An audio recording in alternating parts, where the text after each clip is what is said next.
Good morning, everybody. Welcome to Coffee and Craps. I'm rocking the Brian mug today, the Hawaii Crap Shooters mug this morning.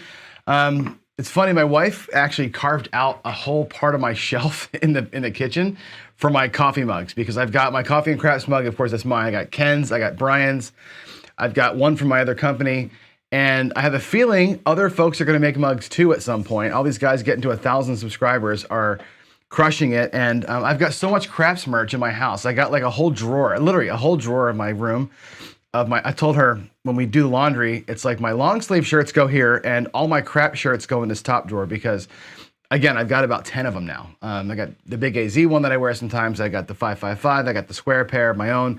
It's crazy. I got 2 HCS shirts.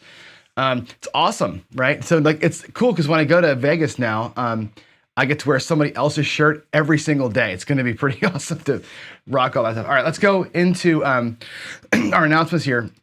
A couple of announcements to make. One is going to be, of course, DiceCon, right? We know that DiceCon's coming.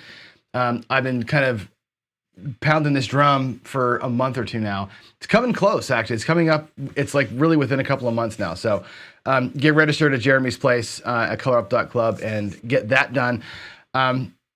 Milestone watch. It looks like we got on point, got to 1,000 yesterday. So congratulations, Mike. Awesome. I remember when Mike was Honey Beginnings. Y'all remember that when Mike was just I was calling him Honey for a while because I didn't know if it was a guy or a girl. Right. So Mike, man, congratulations, dude. Get to 1,000. Ken's next up. Ken's next on the precipice here. And then we've got, we have all other people to start talking through right now. Then we're gonna cast Mike aside because Mike's no more, and we'll start talking about Mid-Mo-Yo and Dice Degen, and we'll get the square pair, and we'll get bring our folks along here. So that's going to happen soon. And my last announcement for you, of course, join my Discord, join the casinogaming.tv. That Discord is not very active right now. Again, it's really there. I've all these placeholders for shows that I want to do that for other. Not me to do, but I want the station to do, the TV station. And so we're getting there. We'll start getting talking to some of the guys who are going to be making the shows and getting your ideas and your wishes out there for the show. So that's what that's for. So get on out there and get to that. Today, we're going to talk about shame. As you know, that was the title of the show was Have You No Shame? And I want to get right into it today because this is an interesting topic to me.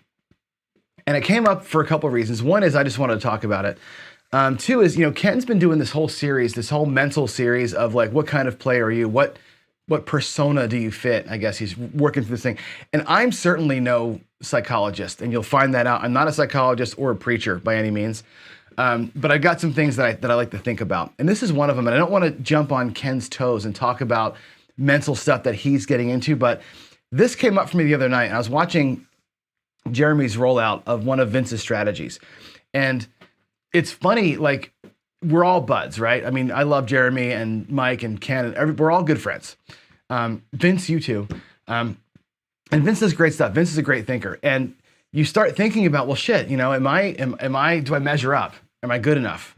And then I start, like, was my strategy good enough? With my strategy of one with Jeremy's role, how would I have felt at the table if somebody was doing that and I didn't know what they were, and I didn't understand what they were doing? Like the strategy that Vince and Sideshow and you guys are working out with that coin pusher thing, right? That I was watching that, going, oh my god, that's really incredible. Like it's in terms of like it's well thought through, but like what? And I thought to myself, God, am I just getting old and I can't understand this stuff, or what? And then I got thinking about the word shame, and I'm like, yeah. Do you play with shame? And really, do you carry shame in your life? And that's kind of what I was thinking about over the last couple of days. And I actually got an email from a subscriber. I won't name who he is, but talking about something along these same lines. And shame comes from a lot of places, right? And when you're thinking about at the table, let's just look at shame in terms of just craps, not your life. Where do you play on the table? Like, are you a dark side player? I've heard so many times. And I think I saw Big AZ here. So Big AZ, if you're here still, chime in on this one. And I know that for a while there in Arizona, all you can play is bubble, right? Or the roll to win. So nobody really knows what you're doing. A lot of dark side players are going to bubble craps and they're going to roll to win because you can kind of hide behind the screen, right? You can bet against the shooter, in air quotes, without them knowing it on a bubble craps or on the roll to win. And I've heard a lot of people say, I don't want to play the dark side because I don't want to get the looks. I don't want to be the guy that brings the table down. I don't want to ruin the vibe. I don't like having to explain myself, right? There's a shame factor to that. It's you have a plan. I can roll all day long on my table. And so can Greg, and so can Big AZ, and so can all of y'all. Roll all day long on our shows. The don't. We're pounding those don'ts all day long, right? I'm arguing, is it better to have one don't with odds or two don'ts? How do I get more don't action? Last night I rolled out that strategy with $1,500 in a lay, right? To get that don't get through. Would I go to the casino and do that? I would. I had a bunch of people say, that's a great strategy. I'm going to try that out someday, but I'm afraid to play it at a casino because I don't want to be seen as that guy or that woman. I don't want to be seen like that. There's a shame in the dark side for some reason.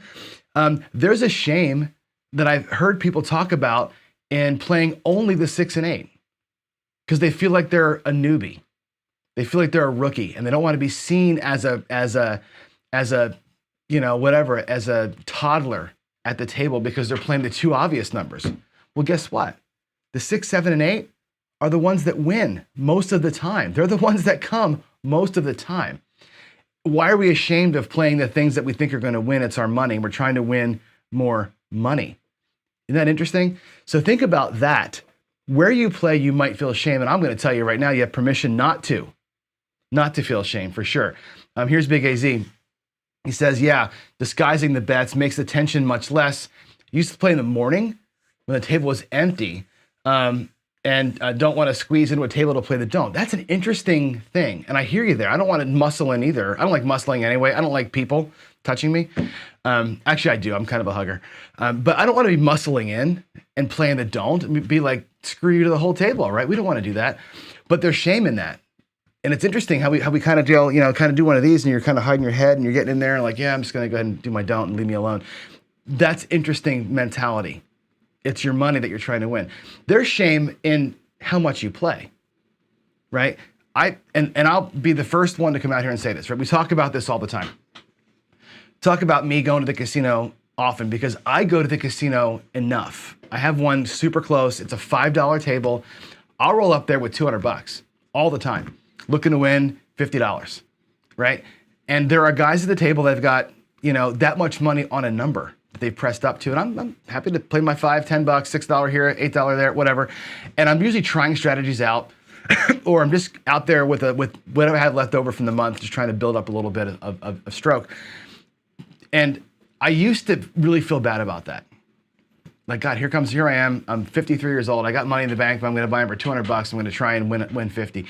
And there's a shame in the bet level. There's a shame in the buy-in level. And I know people who won't go unless they can buy in for 500 because they don't want to be seen as the guy who's buying in for 100. They want to be seen as either a degenerate or as somebody who's poor. And again, we roll to the bubble craps. We go to roll to when we can put in whatever you want. Nobody has to know. Right? We do a lot of things in our lives at the craps table and in life that nobody has to know that we're doing. And it's a shame thing, right? And I'm telling you, it doesn't matter. How much you win can be a shame thing. I was at a table, and you know the story, not long ago. And actually, a subscriber wrote to me and said, hey, I was at a table where everybody just made bank. Like they were making thousands of dollars. And I didn't make hardly anything. I was at a table where, a guy won almost $10,000 and I won $1,350. And you know what? $1,350 was a life-changing amount of money for me at that time. Could I have made more? Sure. Did everybody else make more? Sure. Did I feel shame because I made $1,000 basically when I could have made 10? You're damn right I did. Right? I was younger then. And I felt lots of shame about that. Like, man, I really blew it. Like I shoulda, coulda, woulda done something different. And I felt shame about that. And I feel like now, as I get older, there's no shame in winning 10% or 20%. There's no shame in taking the casino's money home with me, no matter what level that is. And it's a maturity thing, I think, and it's an experience thing, I think. And I think for new players that are watching this going, how do I win all the casino money at craps? So you don't. You lose most of the time. You lose most of the time. But when you do win with pride, right? Win with pride. I think that's really an important thing for us to embrace and know. And I'm seeing some comments here from Vince saying no shame in playing the don't. And I think the shame that comes from playing the don't is the shame that players feel from other players. They feel like they feel the heat of judgment. They feel the vision from other people like kind of raining down on them. And you can feel like your neck getting hot when you're that guy at the table, especially when the table's kind of hot. And it's definitely interesting. Mike, I have gotten some grief on it, but I usually play a hybrid. Not a hybrid, but I'll play the horseman like you're saying here. And the horseman's a transitional strategy. And I can explain it to them. Now I'm old enough that I can do that. Now that I'm a teacher for my job, and I guess the morning show is kind of a teaching thing, I'm more open to talking about it. I used to just be hide. I used to literally go to the hook. I would stalk a craps table for hours. And you know how they say, chart the table? I would chart the table and it would be hot for me. It'd be all sevens. I'm like, I'm coming in for the dark side here. I'm going to do my don't pass thing. And there was a spot next to the stick and I wouldn't take it. Or a spot, around the outside hook and I wouldn't take the spot. I would wait for the old fart in the corner, in the way back corner by the dealer to leave and wait for that spot because I wanted nobody to see me. Right, playing the don't. That's what I was doing. I would burn through a table that was favorable to me so I could hide my play. So that's interesting. There can be shame, of course, in the way that you play. We're talking about that now. Like, do you not press? Are you one up and 1 unit and down kind of guy? 1 unit and regression up and pull. Ken talks about regression up and pull all the time.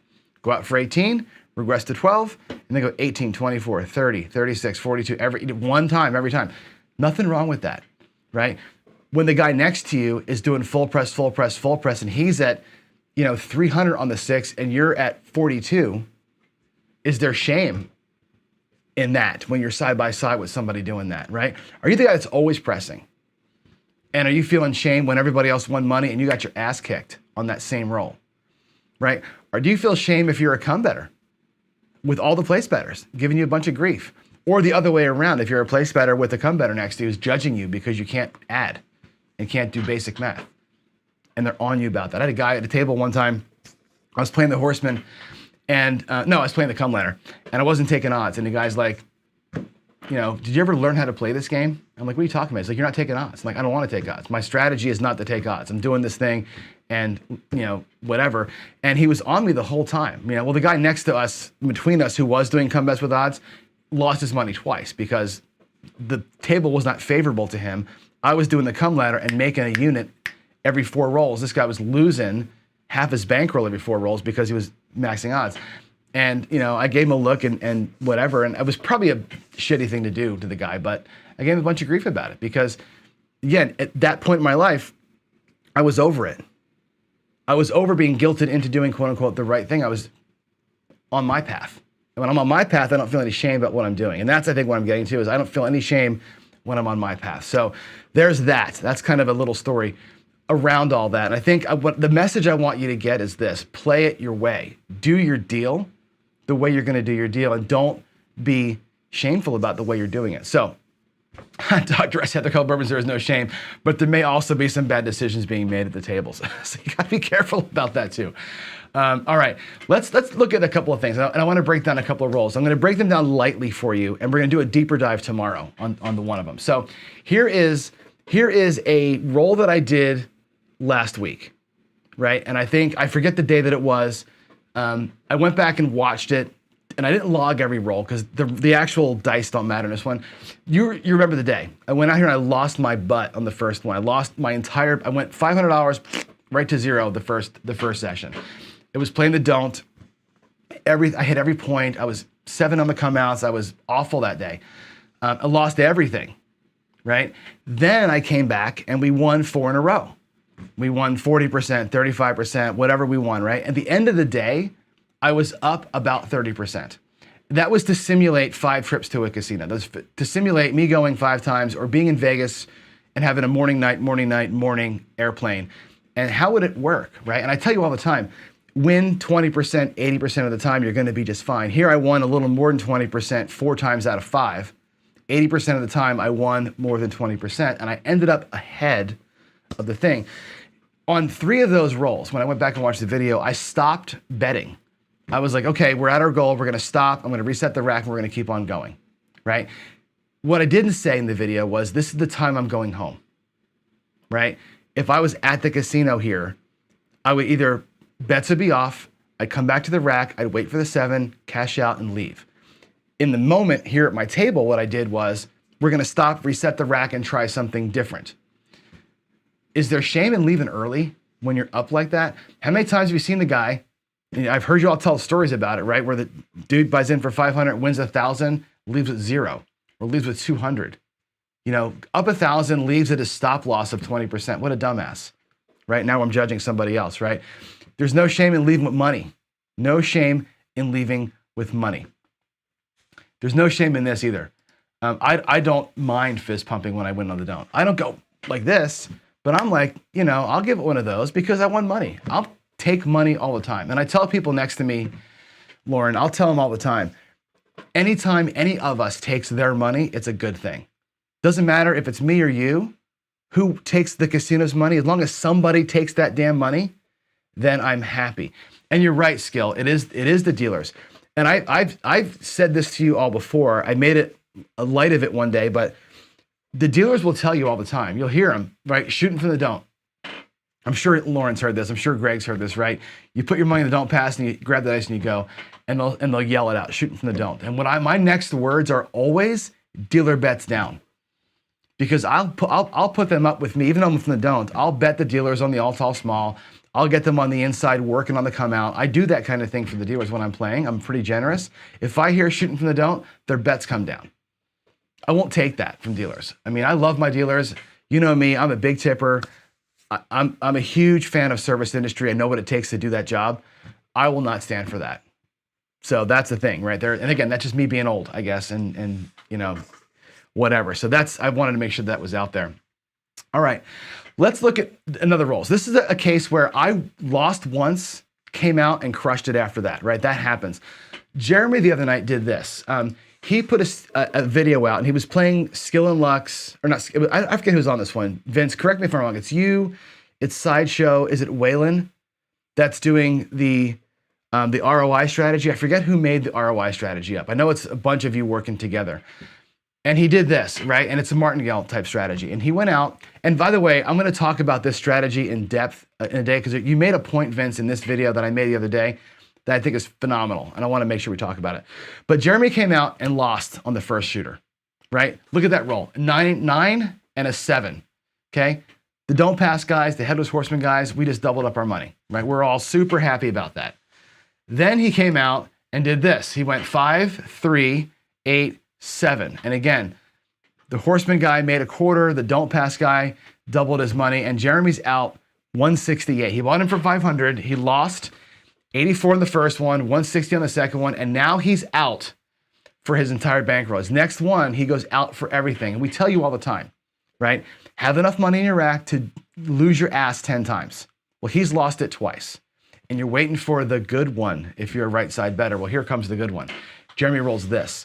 He goes in for 262, which is his entire bankroll. His rack was empty, and he was about to give Vince a bunch of crap.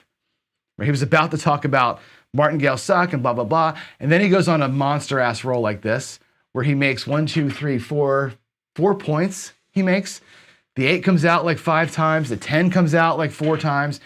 Crushes the roll, makes $688, which gives you 2 lessons. One is, if you look at my roll from the other day, you can say, yes, it's okay to lose because you are gonna, hopefully with a good strategy, come back and win 80% of the time.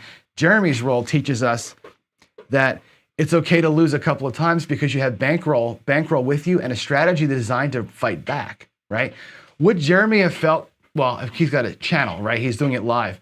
At a casino, would he have felt shame getting his ass kicked and putting all his bankroll out there and being all in on that last roll? What if this early 7 comes? What if it's 8, 8, 7 on this last roll and he's out of money? Do you walk away with shame in that case, or do you walk away with a plan for next time? Like, that's the thing you got to think about is how does your brain handle what could have happened here? And what did happen here is he won a bunch of money. Tomorrow, what I want to do with this roll here, we're going to go long on this section. I want to zoom into those numbers.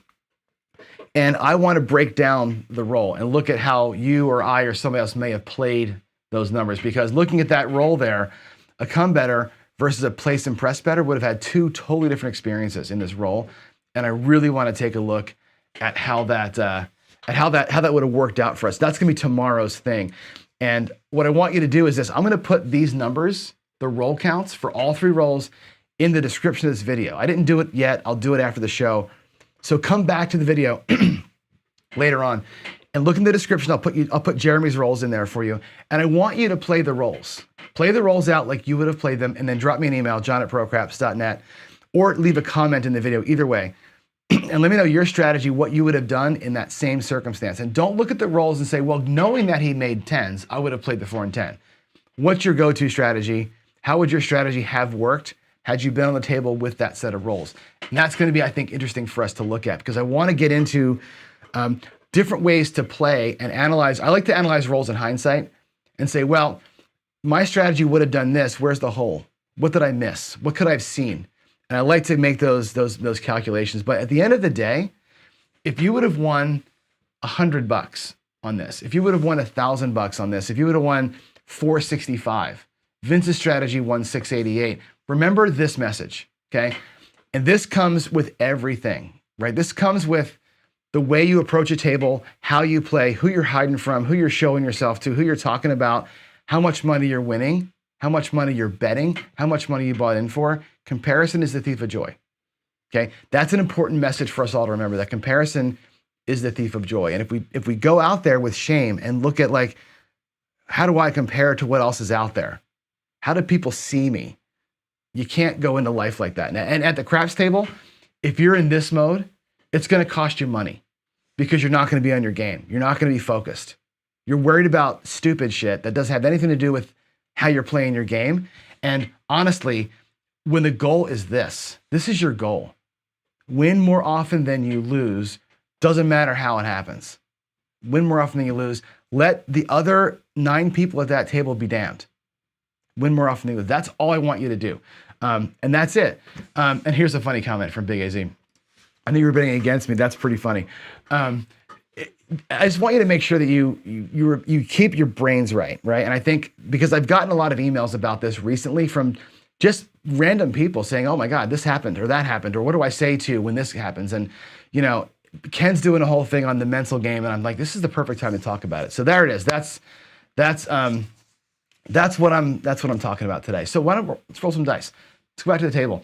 And speaking of shame, I'm going to go turn the light on, and we're going to play the strategy that I got my butt kicked on yesterday, right? I come out here every day and I have tons of shame because I can't roll worth a shit. You know that I come out here and I get my butt handed to me most of the time because, for whatever reason, the dice don't like to help me make a point when I'm making a point. I'm just going to roll and have fun. We're going to do a little light side play today. And again, don't judge me. I don't care, right? I'm going to have actually, it's funny. Last night I did a stream for 2 hours. And I ran a strategy that Greg said I would never, ever, ever play that. I'm like, I don't care. You know, it's fun for me to do these kind of things. Do I have any shame about how I played last night? No, I love that strategy. Today I'm going to play the Tom Brady one. We're going to go full light side today. Again, yesterday we got murdered on this thing. I'm doing it again today because, again, I have no shame about what happened yesterday. I just rolled the dice poorly, and we'll see if we can't get a better outcome today. So we're going to come out with, what is this, $86 or no, it's $105 or something like that per shooter. I'm going to come out with a pass line bet. And again, I'm not going to play defense. We could do this from the defensive side. I'm not going to do it. Tom Brady strategy, the GOAT, 0.5 pass line, and we'll take $40 in odds on the pass line. And we'll come out here and we'll do our 10, 8, 6, and 4. I need to get some nickels and pennies here.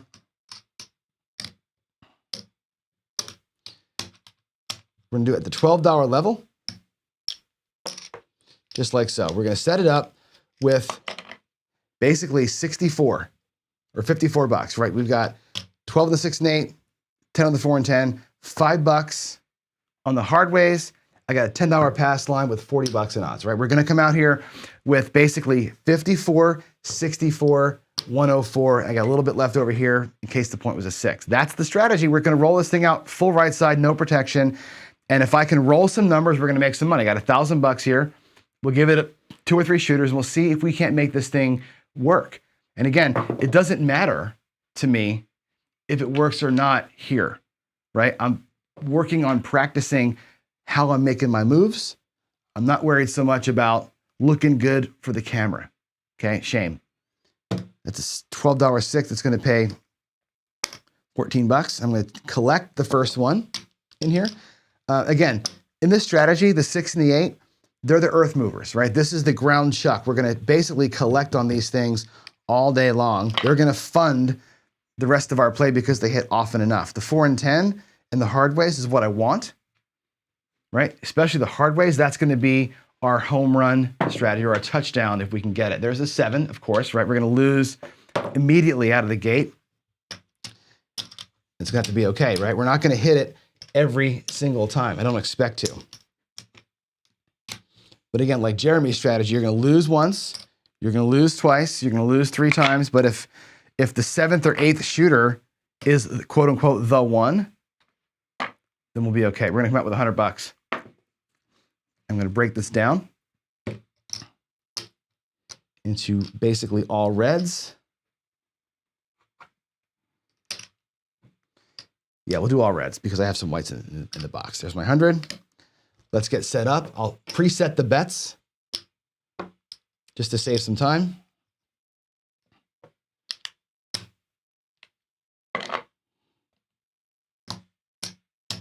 And there we go. We're ready to go. Everything is off, pending the point. Hard 10. Boy, we should have been on, right? We should have been on.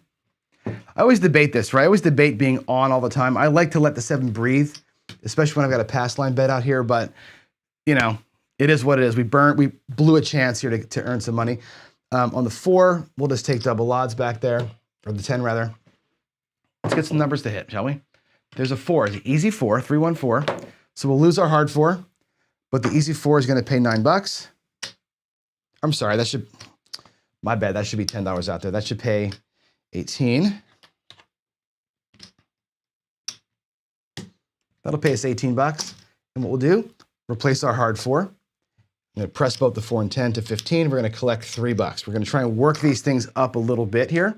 The next hit inside on the 4s and 10s, I'm going to press these up a little bit. Really want them hard ways to hit. And hit for something good. There's a 12. There's a 415. And again, this strategy sucks when you get field numbers and the 5 and 9, right? We don't want those non-productive rolls where you're not collecting. But there's a 6, 4, 10. That's great. 6, 4, 10, easy 10. So we'll lose our hard 10, okay? And not paying attention, I should have probably had this back there, but we left it up because I'm just lazy. So that's going to pay $27. Actually, I'll pay it in reds, 27. And again, I'm going to press, replace that with 1, get that pressed up, pull these 2 whites in. The pass line pays 10, and the 20 pays 40 on the back side of that. So this all comes back. There's the 10, and there's the 40 for the back side. There it is. All right, bring all this back, and we're in good shape. Didn't quite recover where we started last time. We lost, remember, we lost the 64. We lost 54 plus 40, so 94. We lost $104 on the last hand. Where are we at in the rack?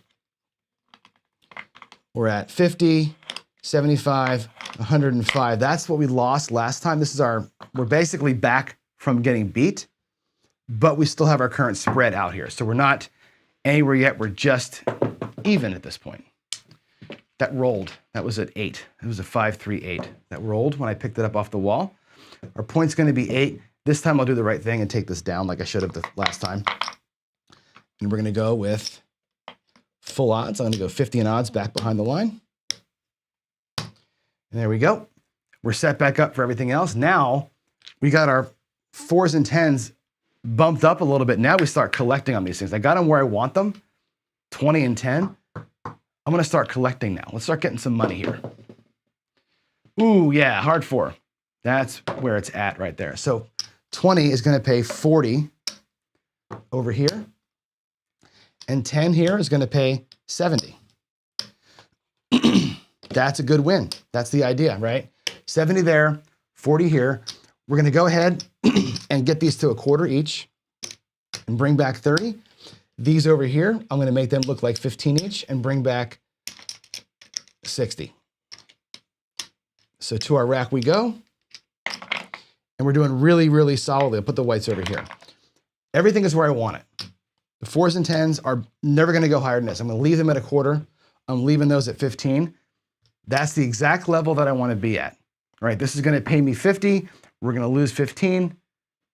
Replace ourselves, and it's a $35 profit every time. The 6 I'd like to be bumped up once, but we're in great shape. Let's just get that 8 and get out of here, right? Talking too much. There's a 7. You know what I think sometimes is funny? I think that there's this kind of random number generator that's going all the time, like slot machines work, where it's kind of always spinning and giving numbers. And the more I talk, the more that thing spins. And when I roll the dice, that's where it lands on. I know that's not how this actually works, but it sure feels like there's an RNG going in my life. And as I stop talking, it's where it lands on. That's how random shooting to me works. All right, let's get set back up again. Good, we made money on that shooter, which is great. We actually came out a little bit ahead there, which is solid. Let's get ourselves back. We'll put 10 on the pass. I'm gonna, again, preset with 10. Do 12 there, 10 there, 5 and 5. There's our 2 caps, okay? And in my rack, this is 100, this is, sorry, it's a quarter. I have $100. That's the 100 that I rebought in for the last time. So not only am I even, I'm actually up $4 after that last roll. That's pretty good. 549, this is great when this comes to numbers that I don't have set. It really gives me a 5th number. The only non-productive roll here is going to be a 5 for me if we can get some things to happen. Now let's just avoid the 7 for a few minutes and we'll be okay. There's the 5. Oh, I didn't put the odds up. 549, that should have been, I'm going to do it post because I'm talking too much and I'm forgetting what I'm doing. That should have been 40 in odds back there, the way we played the strategy. So 40 in odds back here on the 9. That's going to pay 10 and 60. All right, odds come back, of course, and we're solid. Buck is going to be off. We're going to come out a second time. Oh, good, it's a 5. We're kind of bouncing around like I want to be on non-even numbers for my points if I can help it. And again, we'll come out to $40. Behind that. Good, that's an 8. It's a 6-2-8, easy 8. And we'll do 15 for 1 from our rack and rack that $15. There's a second 8, a 5-3-8 a second time. Now it's going to pay. We'll do again 15. We'll do 15 for 1. And we're going to drop $1 and have them press it by 1 unit. We'll take it to 18. We'll rack 10. So we're going to always be collecting. And again, the 6 and the 8 are going to be our drivers if we can get them to drive. There's a 5-2-7, so we get burned this time through. Not a big deal. It was nice to see it kind of get itself going the last roll. That's not always going to happen, obviously, but it was good to see it finally come off the ground the way it was designed. All right, let's get back out again. I think I'm just going to work from my winnings pile because we're still doing all right. $10 pass. 10, 10, 10, 10, 1 nickel. Let's break this down. And there we go. We have money in our rack still to play odds from that last shooter. So we're still playing on the plus side, which is what I like. There's a 4 for the new point. I'm going to drop this back here as odds. I'll actually go double odds with it. We've got our hard 4 covered and we're solid. I need my caps on the 6 and 8.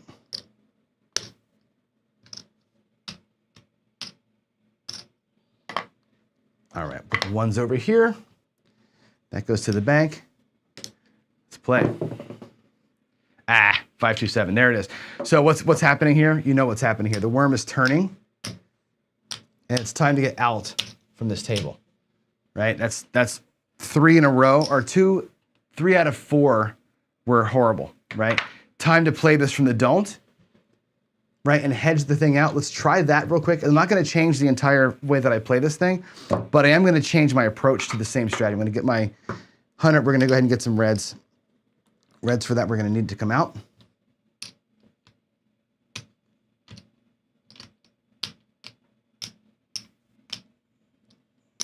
All right, we'll get one of these, we'll get whites for it.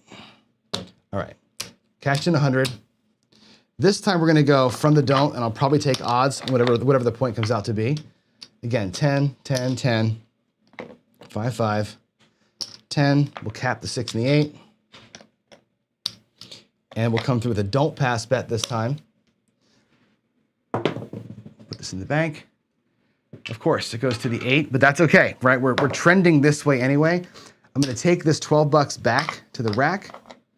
We're gonna lay 60 bucks on the 8. I will pick up the hard 8 for $10, just to take that one out of the mix. There's our point. Let's play this hand out and see what happens. Yes, right back on the easy 8. So I lose this and this, which is fan-freaking-tastic. All right, cool. That's a huge bummer. But we're still alive in the hand, right? That will come off. I'm gonna come right back out with the 8. I'm not gonna go to the line. I'm gonna let everything work this time. No line bet, I'm working. Last crack at it, we'll see what happens. There's a hard 10. Everything's working. So that 10 is gonna pay 18 bucks here. Hard 10 over here is gonna pay 35. I'm gonna press both of those. I'm gonna take this and get both of those to 15 bucks and bring 8 bucks back to the rack while the point is getting set. Again, no line bet here. I'm making a quick little adjustment as we go. Work stuff on the out.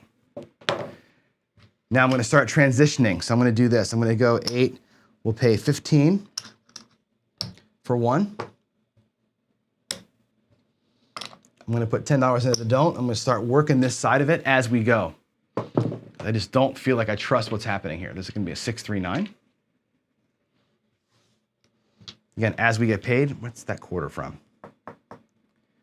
I must have used that to make change earlier. There's a 314, okay? We'll lose the easy 4 for 10 bucks. Over here, we're gonna get paid 27. I'm gonna make these both look like 20. I'm gonna put that hard 4 back for 10 bucks. I'm gonna take this $7 back to my rack, and I'm gonna run $10 now to the don't one more time. Get a couple, maybe I might even get 3 don't points. We'll see. There's a hard 8. This comes in behind the 8. The 8's gonna pay 15 for 1. I'm gonna rack 10. I'm gonna come to the don't with 1 more bet, and we'll leave 3 don'ts being set. And there's the 7. All right, so might have been better to leave just 2, but whatever. This pays that. Those 2 cancel out. I get an extra 10 bucks in here on the way back to my rack, and all this stuff goes back to where it belongs, which is the casino. There it is. A little adjustment there helped because we did get paid on the come out, and that hard 4 both worked out for us nicely. Didn't quite cover the whole spread. Actually, we did. We got 25. There's our 55. So we actually covered this, what we had out there initially, plus 5 bucks. That actually worked out okay. It didn't work out good, but it worked out okay. We'll take that as a thing. So there it is. We're down 100 bucks essentially. But that's it. There's the strategy working off and on as it should. You'll notice that we have the bumpy table like we always do, and that is gonna be okay. So here we go. All right, back to y'all. Let's go talk a little bit. Good morning, I'm back. Let me talk about what's in the chat over here. Anything in the chat that I need to be looking at. Let's go check the PCs. And remember, if you put PC in front of it, I can see it. PC, do I write every computer program? I do. I actually write out most of the things that I play for real, like this one or the one from last night. The one from last night I haven't done yet, but I do them all in WinCraps, and I run them over the weekend. Like I'll run WinCraps 1,000,000 shooters. I don't run 100,000 rolls. The number of rolls is meaningless, right? The number of actual rolls doesn't matter. It's the number of shooters, and I'll run it through 1,000,000 shooters. It takes 2 days to do that for a strategy, and that way I can see the rhythm of, because the come out matters, and it makes me decide whether to come out or not. And I usually run strategies where I'm on and off on the come out to get the difference in those things. Yes, I do that all the time. And I don't always share them just because it's boring sometimes, but I can bring them out. We can look at WinCrap's numbers and see how these things work. I don't typically show you things or run things out here that I have not tested in that respect. And again, everything loses. They're all, 42 to 48% winners most of the time. Some of these things I run out here are duds, and they'll lose or they'll win 32% of the time. I throw them away. And I'm looking for a 42 to 49% win rate. And that's why, like, when on the don'ts, I play around with the don't a lot. Like, do I want to have a don't with odds or 2 don'ts like I did here? What's the better way? It's rhythm. Having 2 or 3 don't comes is a big deal when you look at millions of shooters, because as you saw there, I had 2 don't comes set. The 7 came, I would have won. Right? I would have won both of those bets. As it was, I was still in the don't come for a 3rd one, which is being greedy. That one gets gobbled up by the 7, and it makes my effectiveness half. Now, all 3 of those bets were paid for by wins on place numbers. They were all free bets on the 7, technically. That's why I do that. But yes, I do run everything through WinCrap's. When I'm ready to present it to you as a thing, I totally do that. So, yes, I am rolling randomly. And of course, I always roll random. And here's the reason why. I'm not sure if you're responding to something else, Dylan, but I always roll random in the morning with you. I always test my strategies on random. I always run WinCraps in random mode, always.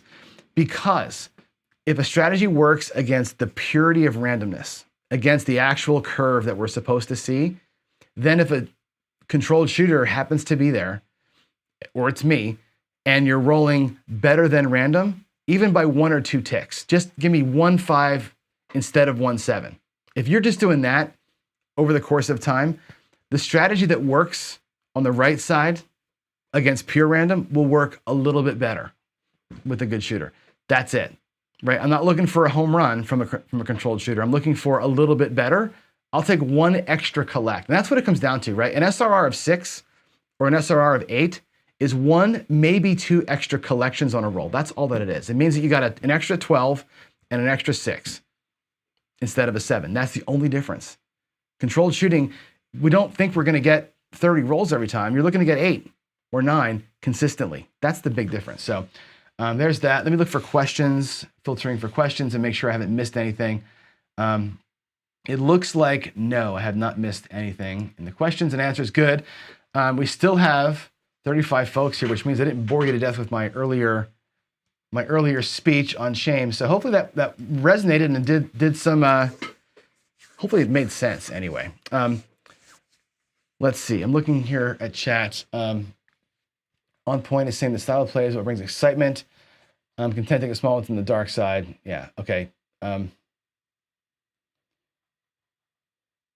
Yeah, I'm not sure is there an argument happening here? I have to look back and see.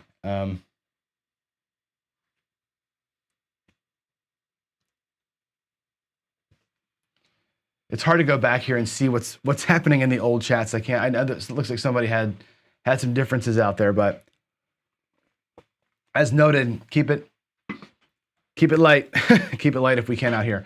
All right. We're all out here for each other, right? That's the whole thing. It's like we got to be here. We cannot be here. So yeah, if there's animosity in the chat, this makes it a bad experience. So let's keep it honed in if we can. All right. I guess that's kind of it, guys. I said what I wanted to say about shame. Tomorrow, we're going to talk a lot more about this. I'm going to go back to the screen here about this roll. And again, I'm going to put this out in the description. Those rolls from Jeremy are going to go out. Tell me what you would have done with those same rolls. And actually, I'm going to put all three rolls out. The 2 crappy ones plus the long one. They're all going to be visible for you. Let me know what you would have done. I'll tell you what I would have done. And yeah, and that's it. We'll see how it would work out.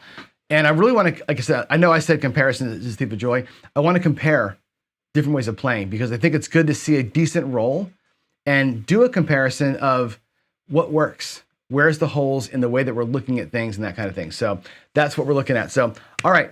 Good deal, all. Let's get out of here. I will see you tomorrow morning for that talk. And again, I'll put those numbers in the description of this video. drop me an email, john@procraps.net, or in the comments for this video. And that's it. As Duracell says, hit the like button on the way out, if you would. And I will see you here in the morning. Have a great day, everybody. Bye.